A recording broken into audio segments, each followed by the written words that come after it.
Hi everyone, my name is Bob Reed, and I'd like to welcome you to this screencast in which I hope to give you a little bit more information about the content and the format of the workshop session that my colleague Maria and I will be running at the E Fair in July. As you can see, the aim of the workshop is to give you a chance to explore with us a range of e-learning tools and some JISC-based resources that tutors can use in functional English and maths teaching, and we'll be looking at ways in which they can be used both in the classroom and in the delivery of blended learning programs. As you saw from the title of the workshop, it's called Building on the Discover JISC project, and we'll spend the first part of the workshop in giving you some information about a year-long project that Maria and I took part in, and we worked alongside 10 other partner providers from around the country, from up in the northeast down in the south, and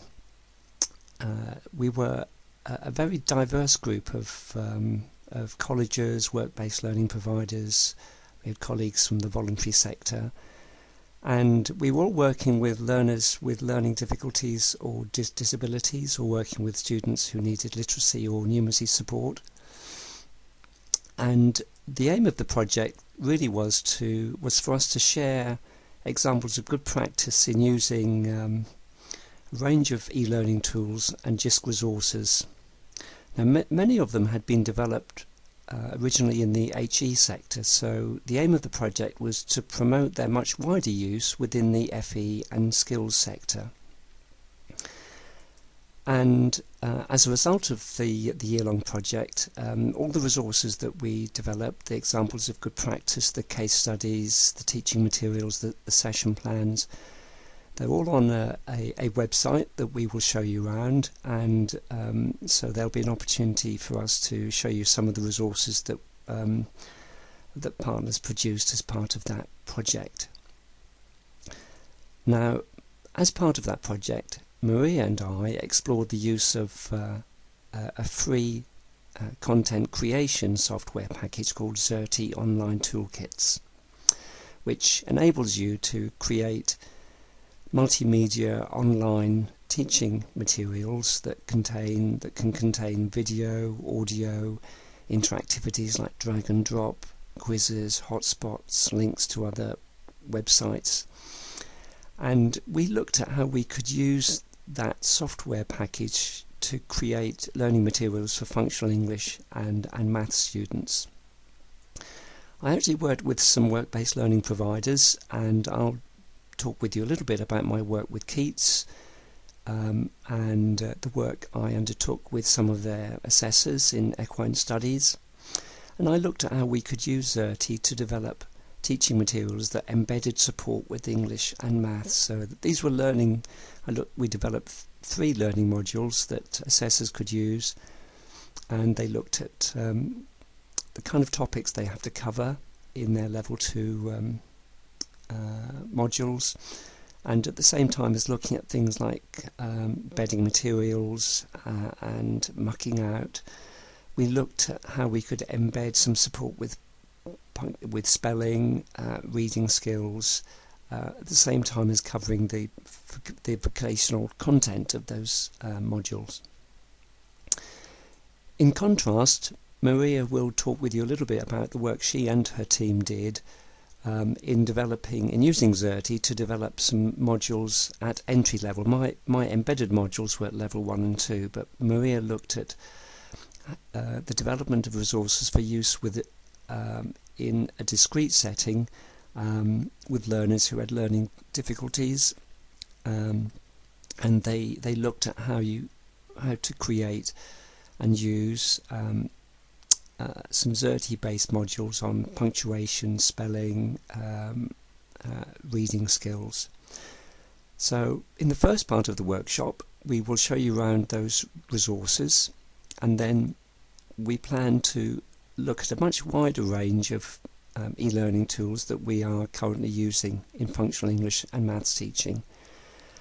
I'll be showing you how tutors are using Padlet, which is what's called an online stickies board, which is a really useful and flexible tool that you can use to engage students in posting their comments as part of a discussion activity in a session. Here you see how students were asked to post their comments on a discussion activity around tips on job interviews, and by using smartphones or tablets or PCs, students are able to work together and post their comments on what's called an online sticky board. And that particular tool is being used very flexibly, I know, by lots of tutors in both English and maths teaching. We'll look at another website called Exam Time, which gives you an opportunity to help students or give them a chance to create mind maps, quizzes,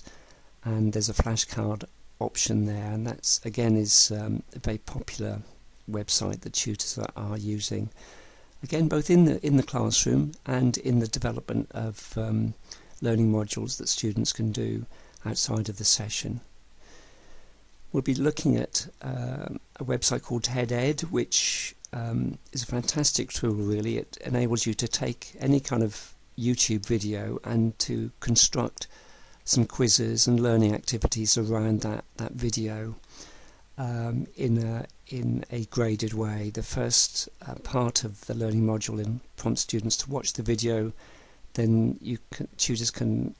build in some multiple choice questions or some open-ended questions.